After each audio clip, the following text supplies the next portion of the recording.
Continuou: certo homem tinha 2 filhos. O mais moço deles disse ao pai: Pai, dá-me a parte dos bens que me cabe. E ele lhes repartiu os haveres. Passados não muitos dias, o filho mais moço, ajuntando tudo que era seu, partiu para uma terra distante e lá dissipou todos os seus bens, vivendo dissolutamente.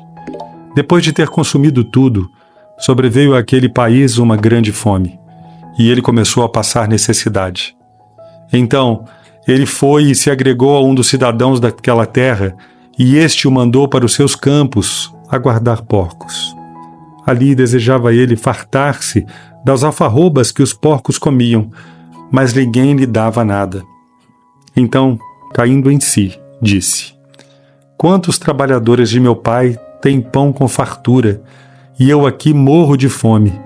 Levantar-me-ei e irei ter com meu pai e lhe direi: Pai, pequei contra o céu e diante de ti. Já não sou digno de ser chamado teu filho. Trata-me como um dos teus trabalhadores. E levantando-se foi para seu pai. Vinha ele ainda longe, quando seu pai o avistou, e compadecido dele, correndo, o abraçou e beijou. E o filho lhe disse: Pai, pequei contra o céu e diante de ti. Já não sou digno de ser chamado seu filho. O pai, porém, disse aos seus servos: Trazei depressa a melhor roupa, vestiu, ponde-lhe um anel no dedo e sandálias nos pés. Trazei também e matai o novilho cevado, comamos e regozijemo-nos, porque esse meu filho estava morto e reviveu. Estava perdido e foi achado. E começaram a regozijar-se. Ora, o filho mais velho estivera no campo, e quando voltava, ao aproximar-se da casa, ouviu a música e as danças. Chamou um dos criados e perguntou-lhe: que era aquilo? E ele lhe informou: Veio teu irmão e teu pai mandou matar o novilho cevado porque o recuperou com saúde. Ele se indignou e não queria entrar.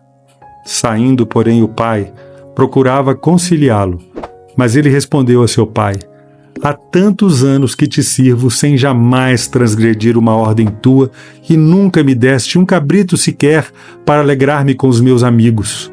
Vindo, porém, este teu filho que desperdiçou os teus bens como meretrizes, tu mandastes matar para ele o novilho cevado.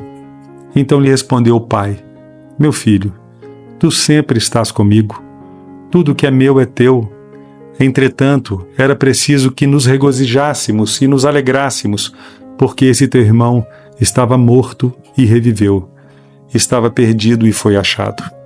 Jesus nos apresenta uma história que atravessa os séculos e alcança o coração humano. Certo homem tinha 2 filhos.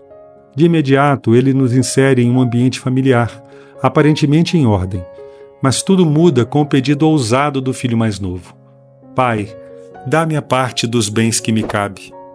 Isso era mais do que uma questão de herança. Num contexto judaico, era como dizer: Pai, preferia que o Senhor estivesse morto. Ele queria os bens, mas não a presença. Queria liberdade, mas não responsabilidade. Essa atitude representa o pecado em sua essência. Querer os dons de Deus sem o Deus dos dons.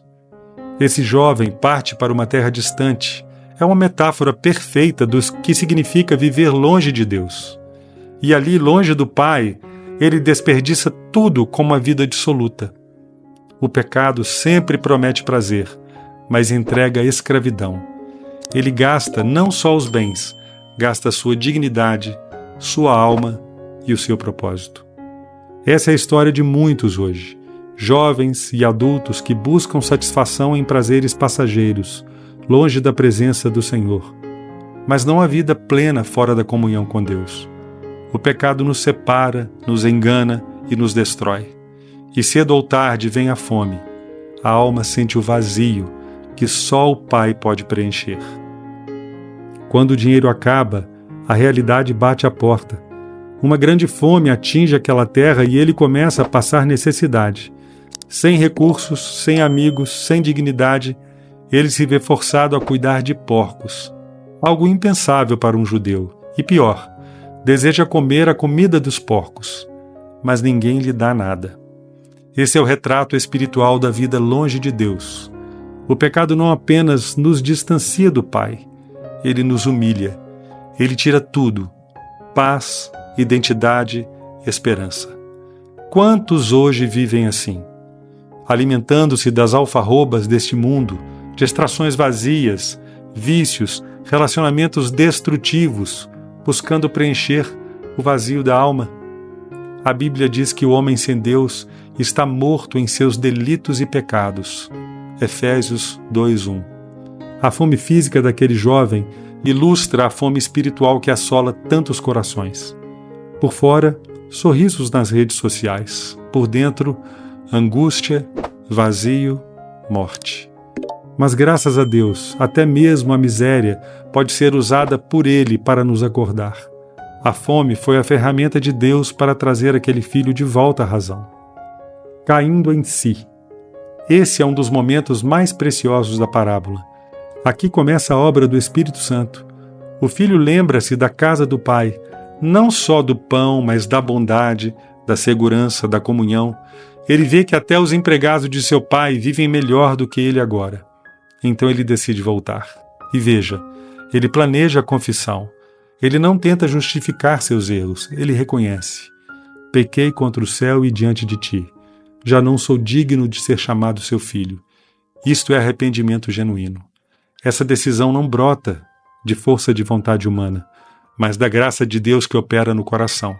Na doutrina reformada, entendemos que é Deus quem regenera, que desperta a alma para a vida, e então o pecador responde com fé e arrependimento. O filho se levanta e vai, mesmo com medo da reação, mesmo sem saber se será aceito, ele caminha. Isso é o que todo verdadeiro arrependido faz. Ele deixa o pecado para trás e volta para os braços do Pai. Quando ainda estava longe, seu pai o viu. Que imagem maravilhosa! O pai estava esperando. Não havia mágoa nem desprezo. Havia esperança e amor. Ele corre ao encontro do filho. E correr para um homem da sua idade e posição era algo improvável. Mas o amor não mede esforços. O pai o abraça e o beija. E quando o filho começa a confessar, o pai nem deixa terminar. Manda trazer a melhor roupa, sinal de honra, um anel, símbolo de autoridade, e sandálias, dignidade restaurada. E ainda prepara uma festa. O novilho cevado, reservado para ocasiões especiais, é usado para celebrar a volta de quem estava perdido. Aqui temos o Evangelho em sua essência. Deus não apenas perdoa, Ele restaura. Ele nos veste com a justiça de Cristo, nos dá o Espírito Santo, nos introduz na sua família. A salvação não é só livramento do inferno, é reconciliação com Deus, é vida abundante. A festa representa a alegria do céu quando um pecador se arrepende. E tudo isso sem mérito algum do Filho. É pura graça. Graça que corre, que abraça, que transforma. Mas Jesus não termina com a festa. Há uma tensão ainda não resolvida. O filho mais velho, ao voltar do campo, ouve a música e fica indignado. Ele não quer entrar. Representa os fariseus, os religiosos da época, que se consideravam justos e desprezavam os pecadores.